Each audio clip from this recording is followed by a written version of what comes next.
Nah, sekarang mari kita membahas mengapa sebagai pimpinan kita mau repot-repot, capek-capek mengambil prakarsa, mengambil inisiatif untuk mulai melakukan tindakan kebaikan yang adalah tabungan di rekening hati dari anggota tim kita. Why do we do that? Nah, jawabannya dalam bentuk cerita. Mungkin kita sudah dengar ceritanya. Angsa dan telur emasnya.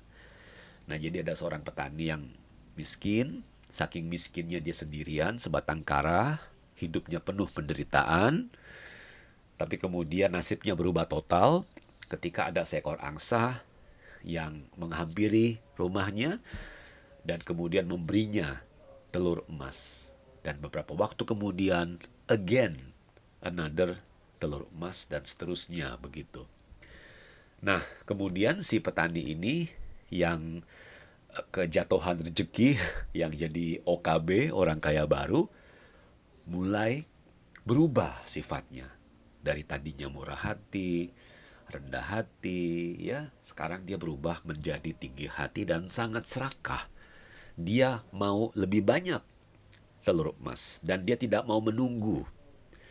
Ya, akibatnya karena keserakahannya itu dia mengambil pisau, dia membelah perut dari angsa ini, dia merogoh ke dalam perutnya untuk mencari sumber telur emas itu, dan tentu saja dia tidak menemukan, dan dia malah membunuh satu-satunya pemberi, ya, semua penghasilan yang didapatkan saat itu. Dia membunuh angsanya yang memberikan telur emas kepadanya. Nah, ini adalah sebuah ilustrasi yang sederhana yang menjawab mengapa kita mestinya mengambil inisiatif untuk melakukan tindakan-tindakan kebaikan di hati masing-masing anggota tim kita. Jadi ada dua nih, ada dua hal, ada dua subjek yang kita bahas di sini, angsanya dan telur emasnya. Ya, telur emas itu kita sebut production atau produksi, hasil yang diinginkan.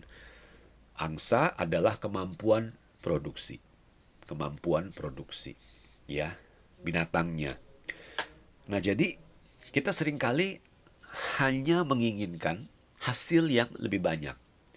Kita hanya menginginkan kita menginginkan anak buah kita, anggota tim kita untuk memberikan yang terbaik. Mereka harus inisiatif, mereka harus perhatian pada pelanggan, mereka harus tanggung jawab, mereka harus disiplin, mereka harus positif, mereka harus kompak, mereka harus berkorban demi perusahaan, mereka harus mau berpikir, dan lain sebagainya.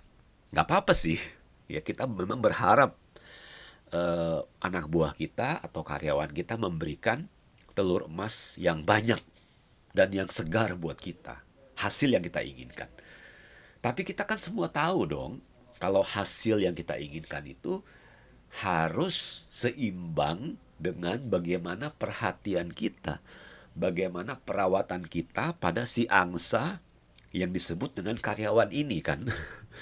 Jadi kalau karyawannya itu diperhatikan, dijaga, dirawat, dipelihara dengan baik, maka si karyawan dalam hal ini angsa tadi akan memberikan telur emasnya dengan sukarela, dengan banyak, dengan sering, dan telurnya pun lebih segar, ya, lebih sehat gitu, lebih besar dan lebih sering.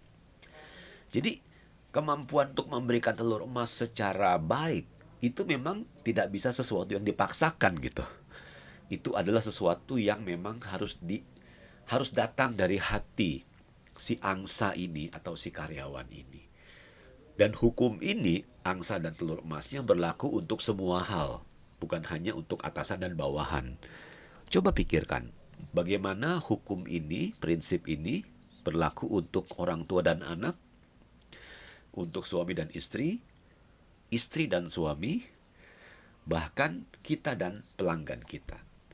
Karena kalau kita bisa melihat keterkaitannya, hubungannya, maka kita akan terpanggil dengan sendirinya untuk mau rajin dan penuh inisiatif, penuh kesadaran Setiap saat, setiap waktu kita mencari kesempatan untuk menabung di rekening bank emosi dari orang-orang yang penting buat kita.